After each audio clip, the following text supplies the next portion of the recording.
सहकार radio के श्रोताओं को सुनीता का नमस्कार। साथियों, भगत सिंह और अन्य क्रांतिकारियों से संबंधित लेखों और पत्रों की ऑडियो रिकॉर्डिंग के क्रम में प्रस्तुत है सुखदेव के नाम भगत सिंह का पत्र। मार्च 1929 में पब्लिक सेफ्टी बिल को असेंबली में भारतीय सदस्यों द्वारा रद्द करने पर दोबारा लाया गया। यद्यपि बिल मतगणना से पास नहीं हो सकता था, तब भी वॉइसरॉय उसे ऑर्डिनेंस द्वारा लागू करना चाहते थे। राष्ट्रीय नेता एक बार फिर ब्रिटिश सरकार की ताकत के सामने लाचारी और अप्रभावी होने की स्थिति पेश कर रहे थे। ऐसे समय पर भगत सिंह ने सुझाव दिया कि असेंबली हॉल में बम का धमाका किया जाए और क्रांतिकारी पार्टी के विचारों से जनता को शिक्षित किया जाए। इसके लिए दो साथियों शिव वर्मा और जयदेव कपूर को चुना गया। सुखदेव उस मीटिंग में नहीं थे। जब उन्हें इस फैसले की जानकारी हुई तो उन्होंने भगत सिंह से कुछ ऐसे सवाल किए कि पार्टी की मीटिंग दोबारा बुलाई गई। इस मीटिंग में भगत सिंह और बटुकेश्वर दत्त को असेंबली हॉल में बम का धमाका करने के लिए चुना गया। 8 अप्रैल 1929 को हॉल में बम का धमाका किया गया। सुखदेव और भगत सिंह में काफी घनिष्ठता थी और बम कांड में जाने वाले व्यक्ति को लेकर दोनों में कुछ गलतफहमी भी हुई। उसी गलतफहमी को दूर करने के लिए भगत सिंह ने सुखदेव को एक पत्र लिखा। यह पत्र 11 अप्रैल 1929 को सुखदेव की गिरफ्तारी के समय उनसे बरामद हुआ और मुकदमे की कार्रवाई का हिस्सा बन गया।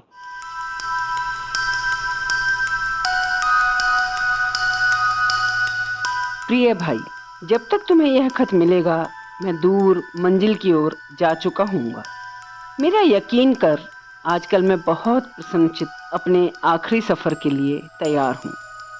अपनी जिंदगी की सारी खुशियों और मधुर यादों के बावजूद मेरे दिल में एक बात आज तक चुभती रही। वो ये कि मुझे भाई ने गलत समझा और मुझ पर कमजोरी का बहुत ही गंभीर आरोप लगाया। आज मैं पहले से कहीं ज्यादा पूरी तरह से संतुष्ट हूँ। मैं आज भी महसूस करता हूँ कि वो बात कुछ भी नहीं, बस गलतफहमी थी, गलत शक था। मेरे खुले व्यवहार के कारण मुझे बातूनी समझा गया और मेरे द्वारा सब कुछ स्वीकार कर लेने को कमजोरी माना गया। लेकिन आज मैं महसूस कर रहा हूँ कि कोई गलतफहमी नहीं, मैं कमजोर नहीं, अपनों में से किसी से भी कमजोर नहीं। भाई मेरे, मैं साफ दिल से विदा लूंगा और तुम्हारी शंका भी दूर करूंगा। इसमें तुम्हारी बहुत कृपालुता होगी। ध्यान रहे, तुम्हें जल्दबाजी से कोई कदम नहीं उठाना चाहिए। सोच समझकर और शांति से काम को आगे बढ़ाना। अवसर पा लेने की जल्दबाजी ना करना। जनता के प्रति जो तुम्हारा फर्ज है उसे निभाते हुए काम को सावधानी पूर्वक करते रहना।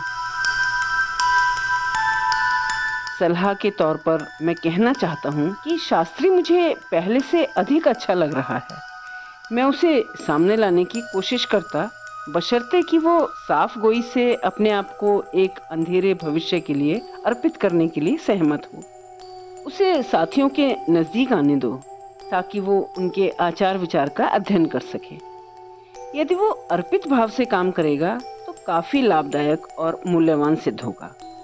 लेकिन जल्दबाजी ना करना। तुम स्वयं अच्छे पारखी हो, जिस तरह जंचे देख लेना। आ मेरे भाई, अब हम खुशियां मना लें।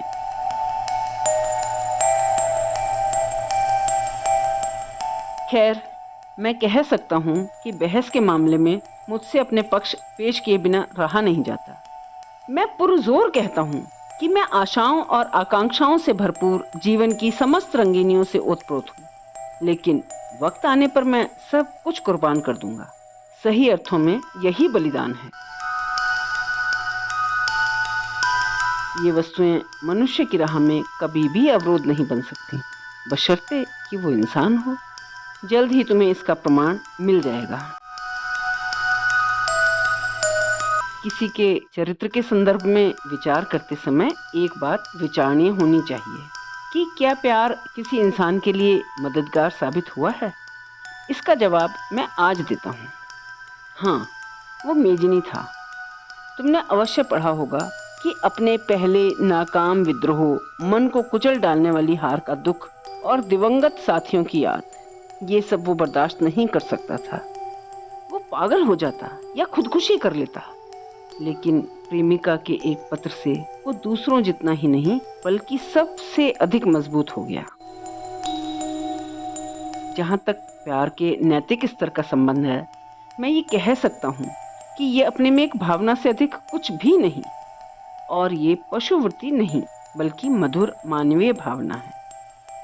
प्यार सदैव मानव चरित्र को ऊंचा करता है, कभी भी नीचा नहीं दिखाता, बशर्ते कि प्यार प्यार हो। इन लड़कियों और प्रेमिकाओं को कभी भी पागल नहीं कहा जा सकता। जैसा कि हम फिल्मों में देखते हैं, वे सदैव पाशविक वृत्ति के हाथों में खेलती हैं। सच्चा प्यार कभी भी सृजित नहीं किया जा सकता, ये अपने आप ही आता है, कब कोई कह नहीं सकता। मैं ये कह सकता हूँ कि नौजवान युवक युवती आपस में प्यार कर सकते हैं और वे अपने प्यार के सहारे अपने आवेगों से ऊपर उठ सकते हैं, अपनी पवित्रता कायम रखे रह सकते हैं। मैं यहाँ स्पष्ट कर देना चाहता हूँ कि जब मैंने प्यार को मानवीय कमजोरी कहा था, तो ये किसी सामान्य व्यक्ति को लेकर नहीं कहा था। जहाँ तक कि बौद्धिक स्तर पर सामान्य व्यक्ति होते हैं, पर वो सबसे उच्च आदर्श स्थिति होगी जब मनुष्य प्यार, घृणा और अन्य सभी भावनाओं पर नियंत्रण पालेगा, जब मनुष्य कर्म के आधार पर अपना पक्ष अपनाएगा। एक व्यक्ति की दूसरे व्यक्ति से प्यार की मैंने निंदा की है, वह भी एक आदर्श स्थिति होने पर।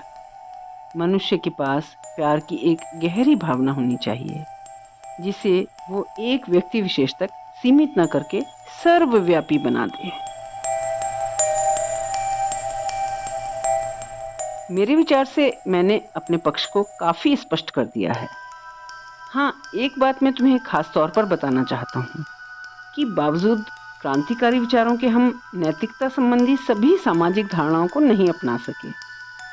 क्रांतिकारी बातें करके इस कमजोरी को बहुत सरलता से छिपाया जा सकता है, लेकिन वास्तविक जीवन में हम तुरंत ही थरथर कांपना शुरू कर देते हैं। मैं तुमसे अर्ज करूंगा कि ये कमजोरी त्याग दो। अपने मन में बिना कोई गलत भावना लाए अत्यंत नम्रतापूर्वक क्या मैं तुमसे आग्रह कर सकता हूँ कि तुम में जो अति आदर्शवाद है उसे थोड़ा सा कम कर दो। जो पीछे रहेंगे और मेरी जैसी बीमारी का शिकार होंगे, उनसे बेरुखी का व्यवहार ना करना, झिड़क कर उनके दुखों दर्दों को ना बढ़ाना, क्योंकि उनको तुम्हारी हमदर्दी की जरूरत है। क्या मैं ये आशा रखूं कि तुम किसी विशेष व्यक्ति के प्रति खुंदक रखने के बजाय उनसे हमदर्दी रखोगे? उनको इसकी बहुत ज़रूरत है। तुम तब तक इन बातों को नहीं समझ सकते जब तक कि स्वयं इस चीज़ का शिकार न बनो। लेकिन मैं ये सब कुछ क्यों लिख रहा हूँ? दरअसल मैं अपनी बातें स्पष्ट तौर पर कहना चाहता हूँ। मैंने अपना दिल खोल दिया है। तुम्हारी सफलताओं और जीवन के लिए शुभकामनाओं के साथ, तुम्हारा भगत सिंह।